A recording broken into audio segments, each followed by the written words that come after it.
वडगाव जिल्ह्यात सर्वाधिक चुरशीने झालेल्या वडगाव नगरपालिका निवडणुकीत यादव आघाडीच्या नगराधीशपदाचे उमेदवार विद्यादेवी पोळ यांनी 2265 मतांनी विजय मिळवला।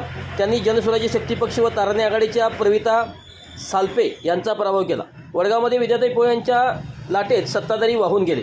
यादव आघाडीने 15 जागा मिळवल्या तर जनस्वराज्य पक्ष ताराणी आघाडीला 5 जागांवर समाधान मानावे लागले। वडगाव पालिकेत लोकनियुक्त नगराधीशपदी विद्याताई गुलाबराव पोळ या विजयी झाल्या। यादव पॅनलने 15 तर जनस्वराज्य शक्ती व ताराणी आघाडीला 5 जागांवर समाधान मानावे लागले।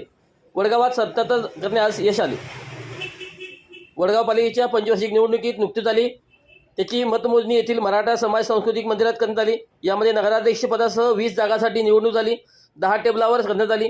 यामध्ये अतिशय संत गतीने मतमोजणी सुरू होती। याबाबत माध्यम प्रतिनिधींनी तीव्र नाराजी व्यक्त केली। यादव पॅनलचे उमेदवार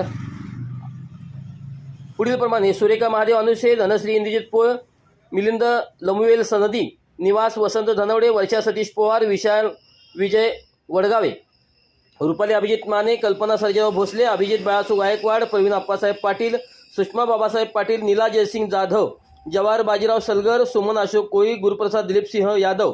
जनसुराज्य व ताराणीचे 5 उमेदवार विजयी झाले। यात संतोष चव्हाण, अंजली थोरात, अजय थोरात, मोहनलाल माई, राजश्री भोपे यांचा समावेश आहे।